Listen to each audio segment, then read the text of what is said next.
Добро утро, Македонија, за оние што сега се вклучуваат. Ја следите емисијата Македонија наутро. Зборуваме за една програма на Обединетите нации која што е наменета за демографијата.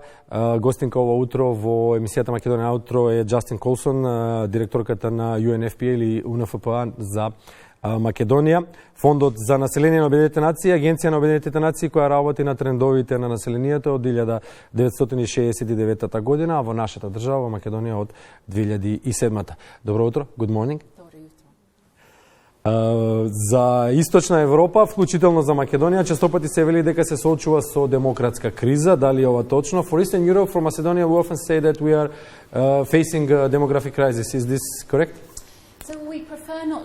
Предпочитаме да не го користиме терминот криза, бидејќи всушност она што се случува во Северна Македонија е тренд на населението што гледаме и во други земји. Бидејќи земјите се развиваат, гледаме се намалува бројот на раѓања и тоа е делумно бидејќи имавме големи семејства за рурални, земјоделски типови настапства, но како што се развиваат земјите, жените исто така работат, тие се оснажнежи и помалку деца имаат, тоа го гледаме на целиот свет. Исто тоа што гледаме во Северна Македонија и ова е вообичаено, како што се развиваат земјите, населението старее. Така луѓето подолго живеат, поздрави се, живееле подобар живот и затоа живеат повеќе години. До 80-тите години. Она што е уникатно за Западен Балкан, мислам, и тоа регионот што јас го покривам, е високото ниво на надворешна миграција. Значи, младите заминуваат од Северна Македонија и други земји на Западен Балкан и бараат работа. И тоа го забележуваме и со семејствата исто така се населуваат на други места. И ова е предизвик за економиите како Северна Македонија кои што се обиваат да се развијат, да се прошират кога заминуваат младите. The UNFPA through the program for demographic resistance is trying to help the governments in the world to develop policies to face these demographic changes.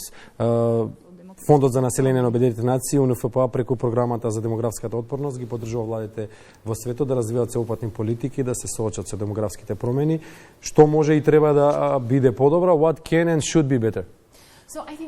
Мислам дека важното тука е дека кога ги имате овие промени на населението, владите развиваат политики и прават инвестиции за да најдобро го искористат населението што го имаат. Значи, на пример, иако гледаме голема миграција на Западен Балкан, исто така гледаме голема невработеност на младите.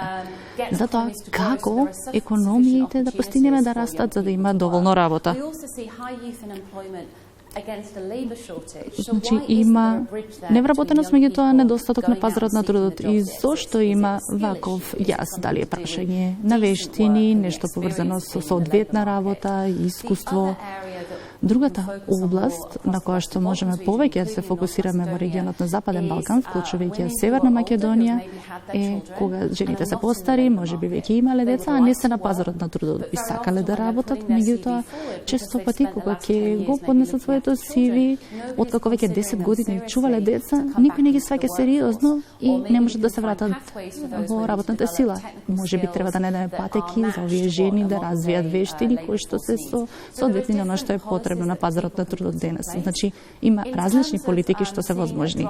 А во однос на падот на бројот на деца што се раѓаат, знаеме дека постојат различни политики кои што може да се успостават да се поддржи семејниот живот. Например, достапноста на достапна грижа за деца е инвестиција значајна за земјите кои што сакаат да се осигураат дека имаат доволно голема сила на труд и жените да можат да го прават тоа и да изберат деца, бидејќи никој не сака да мора да избира меѓутоа да има дете или пак да мора да работи. Well, it's the toughest question. Тоа е најтешкото прашање во животот.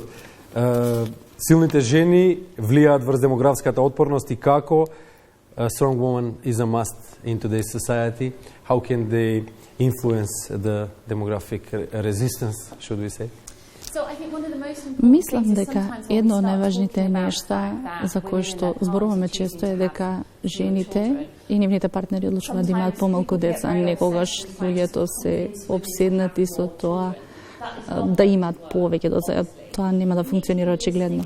треба да ги слушаме децата и нивните партнери и да дознаеме зошто избрале да не започнат семејство или зошто избираат да имаат помалку деца отколку што имале нивните родители. И кога ќе го обавиме тие разговори, тоа што ќе го видиме е дека не само во Северна Македонија, туку во цела Европа и во Азија, младите двојки чувствуваат дека е тешко да започнат со животот како возрастни луѓе. Тешко им е стабилна работа да најдат. Тешко им е да заштедат доволно пари за да започнат семејство. И многу луѓе чувствуваат дека сакаат да почнат семејство дури кога ќе најдат некој живот кој што е соодветен за нив, и тоа сега е подолго за младите двојки денес. Доколку тоа се случи подоцна, тогаш очигледно дека годините што им преостануваат да имаат деца се намалува. И затоа да се сослуша она што сакаат младите двојки, особено жените, и плюс да се согледа тоа како родителите може подобро да се подготват да ги балансираат и потребите на семејството и на работата. И исто така, што се случува во домот, бидејќи да бидеме искрени, ако сте жена која што работа со полно работно време и си доаѓате дома и работите втора работа, што е суштински преземање на сите домашни работи, точно. И тогаш нема да бидете толку подготвени да имате деца, нели нормално. И можеби можам да кажам до сите мажи од Северна Македонија утрово, мажите мораат да преземат поголем процент од улогата во домот. Тоа било прекрасно. The population in general is growing old. Популацијата во светот старее, дали тоа е закана, is that a threat? Па, кога велиме старее, мислиме луѓе над возраст од 65 години. Меѓутоа сега со економскиот развој кој што го засведочуваме, верувам дека вие, Бранко, исто тоа мислите, јас многу 65 годишници што трчаат на маратони, се качуваат на планини. Точно. Значи, што значи стар, сега е нешто сосема различно. И јас секогаш размислам за трета доба и четврта доба. Значи, третата доба за мене е кога ќе се пензионирате од работата, но сте здрави и активни, можеби сакате да работите со пола работно време. Значи, затоа е важно владите да инвестираат во тие постари луѓе на начин на кој што ќе има возможност колку може подолго да останат здрави, да останат активни и исто така да препознаат дека се предност за општеството, дали преку доброволна работа, како баба и дедо што помагаат со децата, и кога ќе стасаат во четвртата доба, што за жал сите ќе го направиме, да се осигурат дека има соодветна грижа и поддршка во таа фаза на животот. Како можат земјите да зајакнат својата отпорност на демографските промени? How can the countries make a stronghold and face the demographic changes? Морам да кажам дека во Северна Македонија имав прилика да разговарам во Министерството вчера со министерот и министерот покажа и Министерството покажа дека се фокусирани на демографските прашања и го препознаваат она што ги поврзува демографијата, трендовите на населението и социјалните политики и младите луѓе. Затоа мислам дека веќе овие прашања се високо на агендата во земјата и навистина владите треба да ја разберат динамиката на своето население и да ги развијат своите политики и своите инвестиции како одговорностите. Времето лета. Ова беше само брзо интервју. This was just a swift interview.